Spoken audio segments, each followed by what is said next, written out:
Muchas gracias. Efectivamente, en el día de hoy para nosotros es un honor estar representando aquí a la Fundación SEL. La Fundación SEL, yo soy española, pero la Fundación SEL es una fundación francesa que está basada en París, que les voy a contar un poquito la historia, porque la Fundación SEL se llama SEL porque la creó John SEL. John SEL fue una persona francesa que fue encarcelado en la guerra de Argelia y mientras estaba en la cárcel, su compañero de prisión resultó ser un proxeneta. Este proxeneta pasaba su tiempo vanagloriándose de todo lo que era capaz de hacer a las mujeres, de cómo las sometía, de cómo ellas se humillaban y de lo grande que él se sentía dominando a estas mujeres. John SEL se dijo, si algún día salgo de prisión, dedicaré mi tiempo y mi vida a luchar contra el proxenetismo, contra la trata y defendiendo a las mujeres. Y eso es lo que hizo. Así nació la Fundación SEL. Primero creó una organización que se llamaban los Equipos de Acción contra el Proxenetismo, que llegaron a tener más de 40 abogados que defendían de manera totalmente gratuita a las víctimas.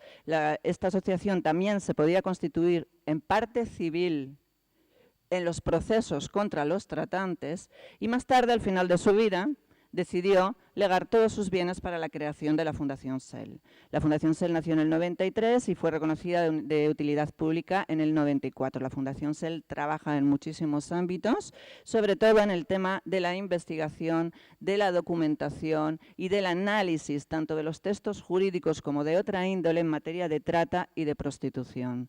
La Fundación SEL también tuvo una parte muy activa en la lucha por conseguir la ley francesa de la cual Grégoire Thierry viene de hablarnos. Fue parte activa, estamos muy orgullosos de haber participado junto con todas estas otras organizaciones, pero como española, ¿qué puedo decir? Que si bien el avance en Francia ha sido muy grande y es esperanzador, la situación en España es mucho más inquietante. ¿Por qué? Primero, porque según datos de UNODOC, España somos el tercer país consumidor de prostitución en el mundo, lo cual no es poco. El primero en Europa. Porque también, según datos del Centro de Inteligencia contra el Terrorismo y el Crimen Organizado, el CITCO, se reconoció que en el 2012 los ingresos relacionados con la prostitución en España podrían alcanzar los 3.024 millones de euros anuales. Y según un estudio realizado por el Instituto Nacional de Estadística en 2010, podrían llegar a representar el 0,35% del total del PIB. No tenemos cifras oficiales, pero la situación en España con respecto a la trata y a la prostitución es inquietante. Se habla de entre 100.000 y 300.000 personas que podrían estar en situación de prostitución. Según datos de la Guardia Civil Española, sí que se dice que el 90% de las personas en España en situación de prostitución son eventualmente víctimas de la trata. ¿Qué se hace con este fenómeno a nivel legislativo? Pues no hay una respuesta todavía eficaz y lo suficientemente contundente. ¿Por qué? Pese a la reclamación y la reivindicación de las organizaciones de terreno por tener una ley general de trata que realmente proteja y asista a las víctimas y luche contra las mafias y contra los tratantes, esta ley no existe.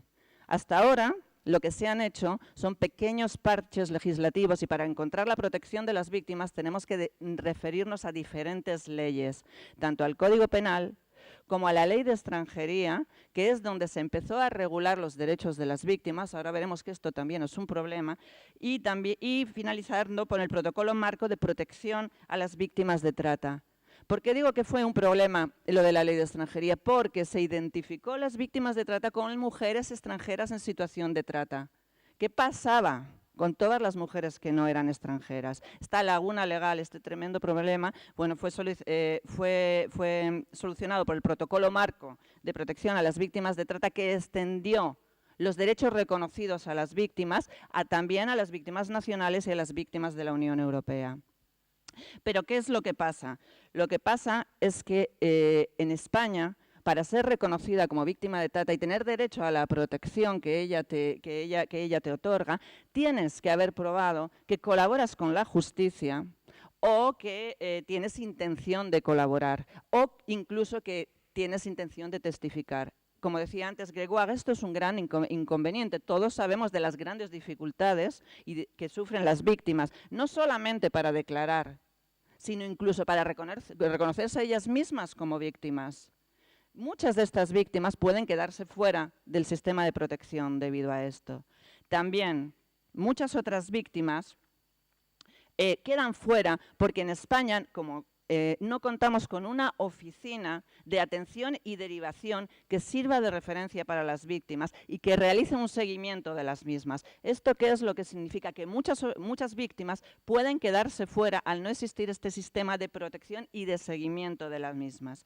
En materia de justicia reparativa, que es de lo que se me pregunta, en España no existe un sistema de indemnización fijado para las víctimas de trata específicamente. La ley sí que reconoce que todas las víctimas de un delito tienen derecho a la indemnización. El primer plan integral contra la trata de personas en España preveía la creación de un fondo de compensación. Este fondo nunca ha sido creado, con lo cual las víctimas de trata están bastante desprotegidas en cuanto a temas de indemnización. Es un tema pendiente en España. ¿Pero por qué es un tema pendiente? Porque la trata es un tema pendiente, no es una prioridad política. Mientras la trata no sea una prioridad política en la agenda política de España, mucho menos va a serlo, evidentemente, el tema de las indemnizaciones de las víctimas. Quisiera finalizar diciendo que si bien esto ha sido una pequeña crítica a todo lo que hay, sería injusto decir que no se han hecho grandes esfuerzos. Se están haciendo grandes esfuerzos también por parte del Estado español y se están yendo hacia un poquito, como indica la legislación francesa, hacia visar el tema de la demanda, que es tan importante. Aquí felicitamos al gobierno español que recientemente ha puesto en marcha una campaña que dice no inviertas en sufrimiento, focalizando por primera vez en la historia de nuestro país el tema de la prostitución en el consumo de la misma, como en el consumidor, porque es el principal responsable, consideramos, junto con los tratantes y contra los proxenetas, de la existencia de la prostitución. Con lo cual, las organizaciones que estamos en la sociedad civil no solamente trabajamos y luchamos por la defensa y protección de los derechos de las víctimas, muy importante, pero luchamos sobre todo también por la erradicación de la trata, por la erradicación de la prostitución, y somos conscientes que solo podremos conseguir la erradicación si luchamos contra las causas de origen, y las causas de origen está clarísimo que están en la demanda. Muchísimas gracias.